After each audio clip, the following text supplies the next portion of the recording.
नमस्कार दोस्तों, स्वागत है आपका एनएस एजुकेशन में। दोस्तों, आज हम बात करने वाले हैं इंडियन एयरवेज के बारे में या भारत में वायु परिवहन के बारे में और कुछ इंटरनेशनल एयरपोर्ट्स इन इंडियाज के बारे में कि इंडिया में कितने इंटरनेशनल एयरपोर्ट्स हैं और वो कौन-कौन से हैं और वो कहाँ-कहाँ हैं। तो दोस्तों, सबसे पहले मैं आपको बता दूं कि यहाँ से जो क्वेश्चंस आएंगे वो क्वेश्चंस किस प्रकार से आपसे पूछे जाने वाले हैं। तो सबसे पहला हम क्वेश्चन का अगर टाइप की बात करें तो पहला टाइप तो ये आएगा कि जैसे इंटरनेशनल एयरपोर्ट्स हैं, तो पहला क्वेश्चन आपसे ये पूछा जा सकता है कि ये पर्टिकुलर एक इंटरनेशनल एयरपोर्ट है और ये किस सिटी में है या किस स्टेट में ये है। एक क्वेश्चन आपसे ये बनेगा।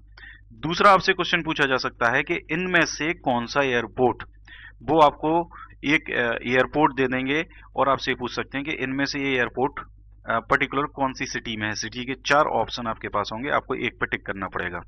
नेक्स्ट क्वेश्चन आपसे वो दे सकते हैं कि इस सिटी में कौन सा इंटरनेशनल एयरपोर्ट है। तो आपको ये 3 प्रकार के क्वेश्चंस यहाँ से बनेंगे। बाकी जो और क्वेश्चंस बनते हैं वो सारे क्वेश्चंस मैं आगे आपको बताता हुआ चलूंगा। तो चलिए दोस्तों, हम स्टार्ट करते हैं इंटरनेशनल एयरपोर्ट्स इन इंडिया के बारे में।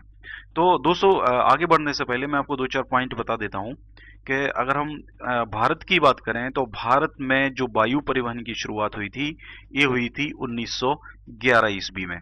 और 1911 ईस्वी में ये जो शुरुआत हुई थी, ये इलाहाबाद से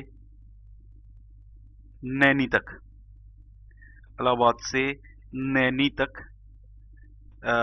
एक जो पहला एरोप्लेन चलाया गया था और सबसे पहले ये चलाया गया था डाक सेवा के लिए। मतलब सबसे पहले इससे डाक भेजी गई थी इलाहाबाद से नैनी तक।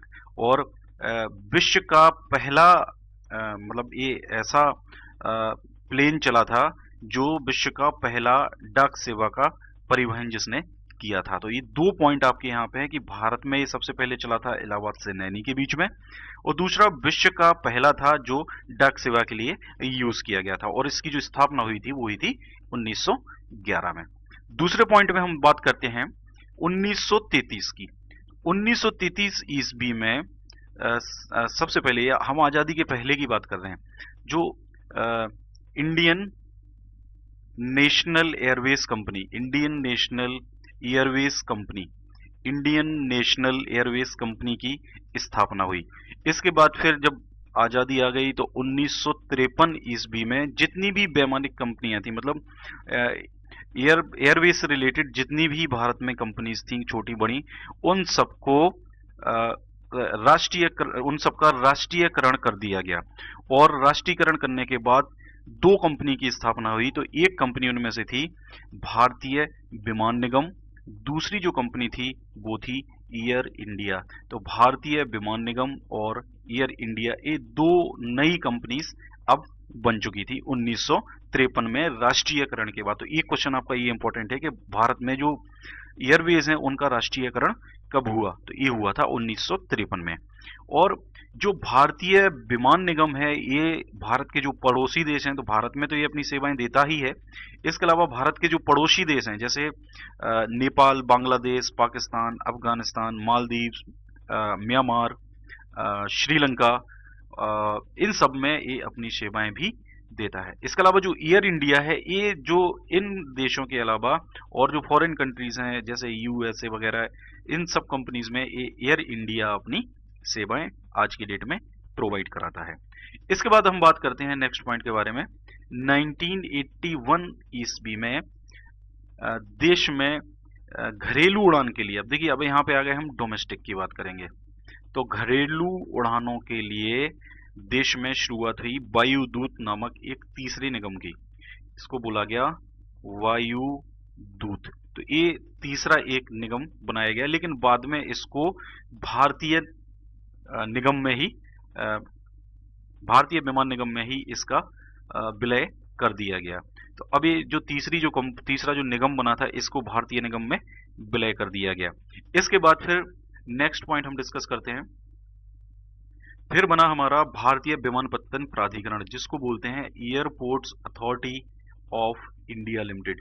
Airport authority of India limited. तो एयरपोर्ट अथॉरिटी ऑफ इंडिया, इसका जो गठन हुआ ये हुआ 1995 में। और ये एयरपोर्ट अथॉरिटी ऑफ इंडिया आज की डेट में रिस्पॉन्सिबल है कि देश में जितने भी हवाई अड्डे हैं, और चाहे वो घरेलू हवाई अड्डे हों या फिर वो इंटरनेशनल हों या फिर वो नागरिक विमान टर्मिनल हों, मतलब प्राइवेट जो एयरपोर्ट्स होते हैं चाहे वो हों, उन सबका जो मैनेजमेंट है ये airport authority of India limited ही करता है, और इसकी स्थापना हुई थी 1995 में।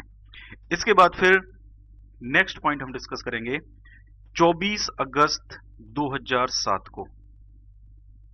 24 अगस्त 2007 को एयर इंडिया और जो भारतीय विमान निगम था, एयर इंडिया और भारतीय विमान निगम, इन दोनों का विलय कर दिया गया।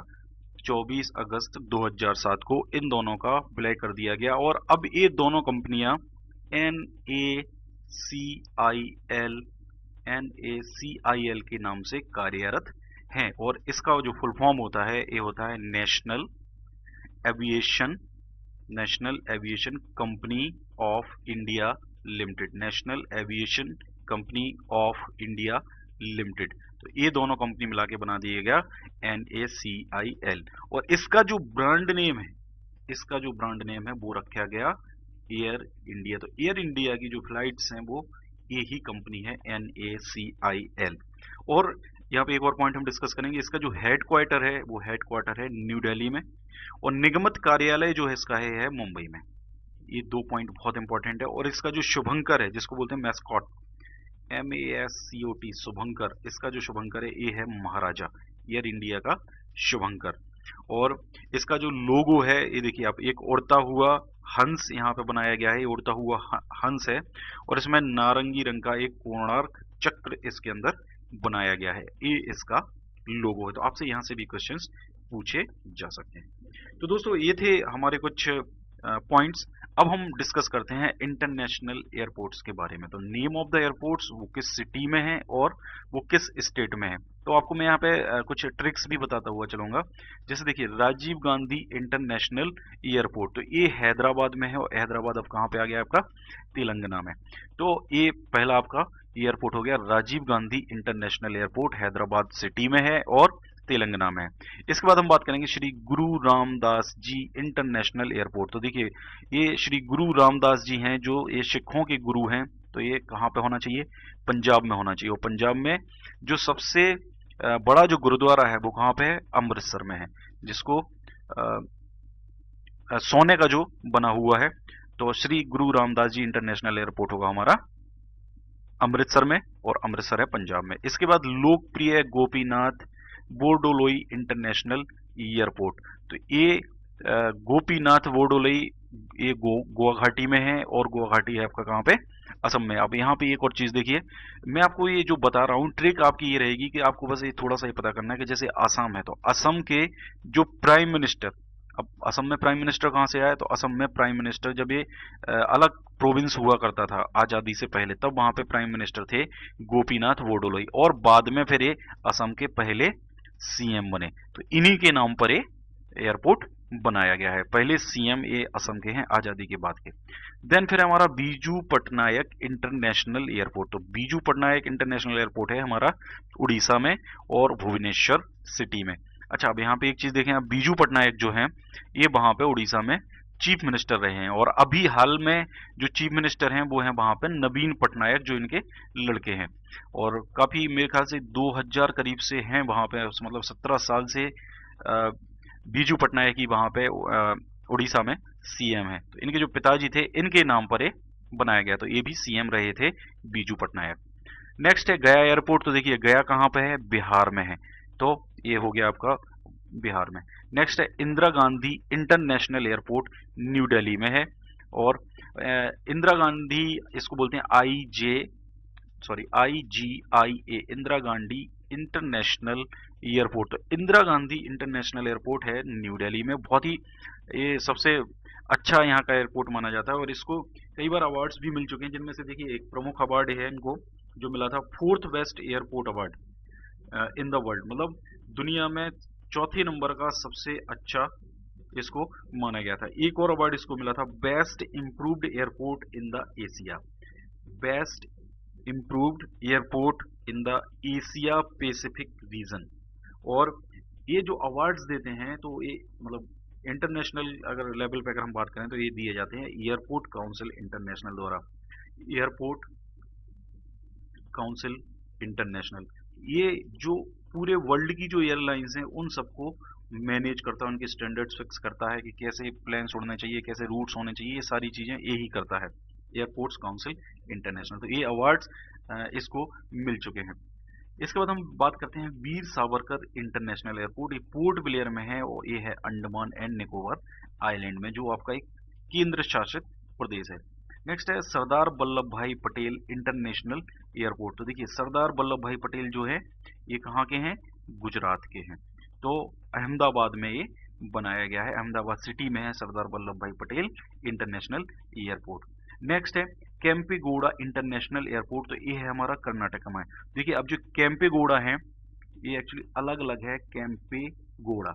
तो केम्पेगौड़ा जो विजयनगर साम्राज्य हुआ करता था इंडिया में, अगर आप हिस्ट्री देखें तो हिस्ट्री में जो विजयनगर साम्राज्य था, ये साउथ वाला जो पोर्शन था इसे विजयनगर साम्राज्य के नाम से जाना जाता था। तो वहां के एक बहुत ही फेमस रूलर ये थे केम्पेगौड़ा, इन्हीं के नाम पे ये बेंगलोर में बनाया गया है, कर्नाटका बेंगलोर में। तो केम्पेगौड़ा इंटरनेशनल एयरपोर्ट हो जाएगा हमारा बेंगलोर में। Next Mangalore airport. तो देखिए इसके नाम से ही पता चल रहा है कि मैंगलोर एयरपोर्ट है, तो ये मैंगलोर में होगा और मैंगलोर है हमारा कर्नाटका में। अब दोस्तों देखिए इस तरीके के नाम एग्जाम में जरूर नहीं पूछे जाएंगे आपसे, क्योंकि ये तो नाम से हमें पता चल रहा है, तो वो आपसे सिटी नहीं पूछेंगे, वो आपसे यहाँ से स्टेट पूछ सकते हैं। नेक्स्ट है कोचीन इंटरनेशनल एयरपोर्ट। तो देखिए कोचीन है हमारा कोची में और कोची है केरला में। नेक्स्ट है कालीकट। तो कालीकट इंटरनेशनल एयरपोर्ट कहाँ पे होगा, केरल में ही होगा, क्योंकि कालीकट केरल में है। और कोझिकोडे नामक शहर है, वहां पे एयरपोर्ट है। नेक्स्ट है त्रिवेंद्रम इंटरनेशनल एयरपोर्ट। तो त्रिवेंद्रम है हमारा तिरुवनंतपुरम में, तिरुवनंतपुरम कहाँ पे है, केरला में है। नेक्स्ट है राजा भोज एयरपोर्ट। तो Raja Bhoj is associated with Bhopal, Bhopal शहर इनका ही बसाया गया था, तो ये होगा हमारा मध्य प्रदेश में। नेक्स्ट है देवी अहिल्याबाई होलकर एयरपोर्ट। तो देवी अहिल्याबाई होलकर जो है, ये होलकर इनकी एक्चुअली ये डायनेस्टी थी। इतिहास अगर आप देखें मध्य प्रदेश को उठा के, तो होलकर एक डायनेस्टी थी, उसी की ये थी देवी अहिल्याबाई। और ये इंदौर वाला जो प्रोविंस था वहां पर ये थे, तो इंदौर में इन्हीं के नाम से अगर होलकर कहीं आपका आ रहा है तो वो जरूर इंदौर से ही एसोसिएटेड होगा। राजा भोज अगर आपको कहीं मिल रहा है तो 99% वो भोपाल से एसोसिएटेड होगा। ये दो एयरपोर्ट हो गए आपके मध्य प्रदेश के। नेक्स्ट है छत्रपति शिवाजी इंटरनेशनल एयरपोर्ट। तो ये देखिए छत्रपति शिवाजी कहाँ से हैं, महाराष्ट्र से हैं, तो ये मुंबई में ये एयरपोर्ट है। नेक्स्ट है doctor Baba Saheb Ambedkar international airport. ये है नागपुर में। देखिए बाबा साहेब अम्बेडकर जो है, इनका जो जन्म हुआ था, ये जन्म हुआ था मऊ में, लेकिन इनकी जो पढ़ाई हुई वो नागपुर में ही हुई है, मतलब इनकी जो ग्रेजुएशन था वो नागपुर में हुआ था। तो इसलिए इनके नाम पे यहाँ पे इंटरनेशनल एयरपोर्ट बनाया गया है महाराष्ट्र में। नेक्स्ट है पुणे एयरपोर्ट। तो इसके नाम से पता चल रहा है पुणे सिटी में है और महाराष्ट्र स्टेट में है। नेक्स्ट है जरूकी इंटरनेशनल एयरपोर्ट। तो ये है शिलोंग में, और शिलोंग मतलब स्टेट है इसकी मेघालय। आप यहाँ पे ये देख सकते हैं दोस्तों, ये कुछ ब्लू कलर से जो एयरपोर्ट्स बनाए गए ये इंटरनेशनल एयरपोर्ट्स हैं।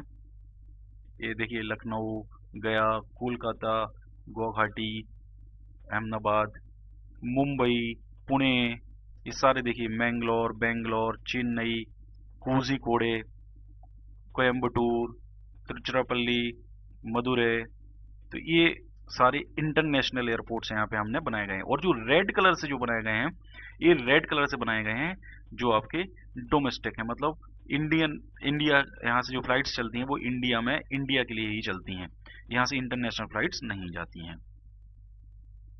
नेक्स्ट है जयपुर इंटरनेशनल एयरपोर्ट। तो जयपुर इंटरनेशनल एयरपोर्ट जयपुर में होगा और राजस्थान में। चेन्नई इंटरनेशनल एयरपोर्ट चेन्नई में है, तमिलनाडु में पड़ता है। सिविल एरोड्रोम, ये सिविल एरोड्रोम इसका एक्चुअली पुराना नाम है, इसको आज की डेट में बोलते हैं Coimbatore international airport. Coimbatore international airport के नाम से इसको अब जाना जाता है, और यह भी हमारा तमिलनाडु में है। तिरुचिरापल्ली इंटरनेशनल एयरपोर्ट तिरुचिरापल्ली में है। तिरुचिरापल्ली को तिरुचि या त्रिची के नाम से भी जाना जाता है और ये भी हमारा तमिलनाडु में है। फिर है चौधरी चरण सिंह एयरपोर्ट, तो ये भी उत्तर प्रदेश से ही एसोसिएटेड थे, प्राइम मिनिस्टर रहे हैं भारत के, और ये लखनऊ में है चौधरी चरण सिंह एयरपोर्ट उत्तर प्रदेश में। नेक्स्ट है लाल बहादुर शास्त्री इंटरनेशनल एयरपोर्ट, ये है हमारा वाराणसी में, और वाराणसी कहाँ पड़ता है? उत्तर प्रदेश में। तो इनका जन्म भी यहीं पर ही हुआ था, उत्तर प्रदेश में ही। नेक्स्ट है नेताजी सुभाष चंद्र बोस इंटरनेशनल एयरपोर्ट, तो देखिए सुभाष चंद्र बोस जो थे वो थे वेस्ट बंगाल से, पश्चिम बंगाल से, तो कोलकाता में ये एयरपोर्ट है इनके नाम से। नेक्स्ट कुछ हम फैक्ट्स के बारे में बात करते हैं कि कुछ वर्ल्ड के फैक्ट भी हैं, कुछ हम इंडिया के फैक्ट्स के बारे में भी यहाँ पे बात करेंगे। तो देखिए the world's largest airport by passenger movement, देखिए 3 तरीके के जो एयरपोर्ट्स होते हैं। देखिए पहला यहाँ पे हम हाईएस्ट लार्जेस्ट की जो बात कर रहे हैं वो 3 तरीके से करेंगे। देखिए एक तो होगा पैसेंजर मूवमेंट, तो पैसेंजर जो मूवमेंट है वो सबसे ज्यादा कहाँ पे होता है। दूसरा हम बात करेंगे कार्गो के बारे में, कार्गो मतलब होता है माल ढुलाई के लिए जो यूज किए जाते हैं उन एयरपोर्ट्स के बारे में। और तीसरा हम बात करेंगे ट्रैफिक मूवमेंट के बारे में, तो ट्रैफिक मतलब फ्लाइट से सबसे ज्यादा कहाँ आती जाती हैं। ये 3 तरीके के एयरपोर्ट्स के बारे में यहाँ पे हम बात करेंगे। तो देखिए world largest airport by passenger movement, तो पैसेंजर मूवमेंट सबसे ज्यादा होता है यूनाइटेड किंगडम का है Heathrow airport in London, Heathrow airport in London सबसे ज्यादा पैसेंजर मूवमेंट यहाँ पे होता है। और भारत में अगर हम बात करें तो ये है IJIA दिल्ली, मतलब Indira Gandhi international airport new Delhi. Next है world biggest airport by cargo movement, तो ये है Chek Lap Kok international airport in Hong Kong, Hong Kong का है चैपलक्कोक इंटरनेशनल एयरपोर्ट। नेक्स्ट है world largest airport by traffic movement, तो अब ट्रैफिक मूवमेंट की अगर बात करी जाए तो देखिए वहां पे फ्लाइट्स आ रही हैं जा रही हैं, तो वो फ्लाइट्स आपकी पैसेंजर्स के लिए भी आ सकती हैं और कार्गो के लिए भी आ सकती हैं, तो दोनों का मूवमेंट कंबाइंड करेंगे। तो यह है Hartsfield Jackson airport in Atlanta Georgia में है, USA में, Hartfield Jackson airport in Atlanta Georgia. Next है वर्ल्ड रिमोटेस्ट एयरपोर्ट, रिमोटेस्ट मतलब होता है दूरस्थ, जो सबसे दूर है, और ये है मातावरी इंटरनेशनल एयरपोर्ट, और कहाँ पे है ये? ईस्टर आइलैंड में है इन द पैसिफिक ओशियन, और जो चिली का पश्चिमी तट है उससे 3559 किलोमीटर ये दूर है। तो आप देख सकते हैं सबसे दूरस्थ एयरपोर्ट ये होगा विश्व का। इसके बाद हम बात करते हैं वर्ल्ड हाईएस्ट एयरपोर्ट। अब देखिए यहाँ पे ये 2-3 पॉइंट हैं, आप बहुत ध्यान से इस क्वेश्चन को देखें। ये है El Alto international airport in Bolivia, which is situated at an elevation of 4061 meters above the sea level, मतलब समुद्र का जो तल है उससे 4061 मीटर्स ये उसका एलिवेशन है, इतना ऊपर उससे हाईएस्ट है। लेकिन अब देखिए यहाँ पे अभी अगर हम करंट अफेयर की बात करें तो करंट अफेयर में 2013 के करंट अफेयर की हम बात करते हैं। 2013 में दाओ चेंग येडिंग एयरपोर्ट चाइना, ये तिब्बत में एक्चुअली इन्होंने बनाया हुआ है। तिब्बत अब चूंकि अब चाइना ही में आ चुका है, एक तरीके से पूरी तरीके से ऑक्यूपाइड कर लिया है चाइना ने, तो ये 4400 metre above the sea level है। तो आप ये देख सकते हैं अब ये जो 4400 मीटर है दाओ चेंग येडिंग एयरपोर्ट, ये सबसे हाईएस्ट है। देखिए अगर आप जनरल नॉलेज की बात करते हैं, आप जहां पे भी इंटरनेट पे सर्च करेंगे जनरल नॉलेज के हिसाब से कि वर्ल्ड हाईएस्ट एयरपोर्ट कौन सा, तो यही आएगा, क्योंकि ये लेकिन ये अभी पुराना जीके हो चुका है। तो अगर आपको एग्जाम में क्वेश्चन मिलता है इस तरीके से कि वर्ल्ड हाईएस्ट एयरपोर्ट कौन सा है इनमें से, तो अगर आपको ड्योचिंग एडिंग एयरपोर्ट मिलता है या फिर एक और कैमडो बैमडा एयरपोर्ट, ये भी चाइना में ही है और जो in the Tibet autonomous region में है, मतलब ये भी तिब्बत में है, और इसकी जो हाइट है वो है 4334 मीटर। तो ये होगा आपका सेकंड नंबर का। तो अगर आपको इनमें से कोई भी ऑप्शन मिलता है, अगर 3 ऑप्शन मिलेंगे तो दाओचिंग एडिंग एयरपोर्ट आएगा, अगर इनमें से कोई एक ऑप्शन मिलता है तो वो आपको उस हिसाब से चूज करना पड़ेगा। तो मैंने आपको ये 3 बता दिए हैं कि दाओचिंग एडिंग एयरपोर्ट चाइना का है, ये पहले नंबर पे है। इसके अलावा दूसरे नंबर पे है कामडो बैमडा एयरपोर्ट। इसके अलावा 30 नंबर पे एक और चाइना का है, उसका मुझे नाम याद नहीं अभी आ रहा है, ये है आपका बोलीविया का चौथे नंबर पे। तो ऑप्शंस जैसे होंगे आपको उस हिसाब से इस क्वेश्चन को बनाना पड़ेगा। तो ये बात आप बिल्कुल ध्यान से रखें, इसलिए मैंने सारे पॉइंट्स यहाँ पे इंक्लूड कर दिए। नेक्स्ट है वर्ल्ड लोएस्ट एयरपोर्ट, तो ये है Atyrau international airport in Kazakhstan, Kazakhstan में है सबसे लोएस्ट एयरपोर्ट, मतलब जो समुद्र तट से सिर्फ 22 मीटर नीचे है, समुद्र तट से सिर्फ 22 मीटर एलिवेशन पे है। और एक और पॉइंट है आपका, 1/3 of the world's airports are located in the United States, मतलब दुनिया भर के जितने भी एयरपोर्ट्स हैं उनका 1/3 सिर्फ यूनाइटेड स्टेट्स में ही है। और एक और पॉइंट मैं यहाँ पे आपको बताना भूल गया कि जो वर्ल्ड हाईएस्ट एयरपोर्ट है, ये तो हमने बात कर ली, इंडिया का जो हाईएस्ट एयरपोर्ट है वो है लेह में, और लेह आता है हमारा लद्दाख में। तो ये पॉइंट भी आपसे एग्जाम में पूछा जा सकता है। तो दोस्तों ये थे हमारे पूरा जो वायु परिवहन था उसके बारे में, और अंतरराष्ट्रीय जो प्रमुख अंतरराष्ट्रीय हवाई अड्डे हैं भारत के उनके बारे में। तो आपको ये वीडियो कैसा लगा आप कमेंट करके जरूर बताएं। इसके अलावा आप हमारा फेसबुक पेज लाइक कर सकते हैं और फेसबुक ग्रुप के भी मेंबर बन सकते हैं, एनएस एजुकेशन के नाम से ही है। आप ट्रू कॉलर पे भी हमें फॉलो कर सकते हैं, और ट्रू कॉलर पे मैं पीडीएफ फाइल शेयर करता हूँ नोट्स की, जो भी मेरे पास अवेलेबल होते हैं। और इससे जुड़ने के लिए आपको सर्च करना है NS Education @NS Education। Sorry, true collar में बार बार भूल जाता हूँ, कभी कभी थोड़ा सा मैं कंफ्यूज हो जाता हूँ ट्रू कॉलर और टेलीग्राम में, तो आप थोड़ा सा इन सब चीज़ों की तरफ ध्यान ना दें। एक और मैंने मिस्टेक की थी जो मुझे कमेंट करके मुझे बताया गया था, MP का जो ऑब्जेक्टिव नॉलेज का मैंने एक क्वेश्चन डाला था, उसमें जो आगर डिस्ट्रिक्ट है उसके बारे में बताया था कि ये शहडोल से अलग हुआ है। दोस्तों ये शहडोल से अलग नहीं हुआ है, एक्चुअली ये बोलने में थोड़ा सा कभी कभी कंफ्यूजन हो जाता है, ये शाजापुर डिस्ट्रिक्ट से अलग हुआ है।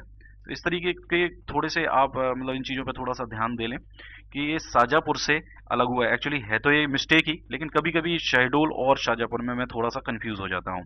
तो आप थोड़ा सा इन चीज़ों का भी एक बार ध्यान रखें, एक बार इन चीज़ों को वेरीफाई जरूर करें कि शहडोल तो जो हमारा पड़ता है वो ईस्ट में पड़ता है, और आगर जो हमारा पड़ता है वो लगभग वेस्ट में पड़ता है। तो अब यहाँ से अलग होके आगर यहाँ कैसे आ सकता है? तो शहडोल यहाँ पे है और शाजापुर यहाँ है, और शाजापुर से ये जो पोर्शन है ये आगर का अलग हुआ है। तो दोस्तों थोड़ा सा इन चीज़ों पे आप जरूर ध्यान दें एक बार।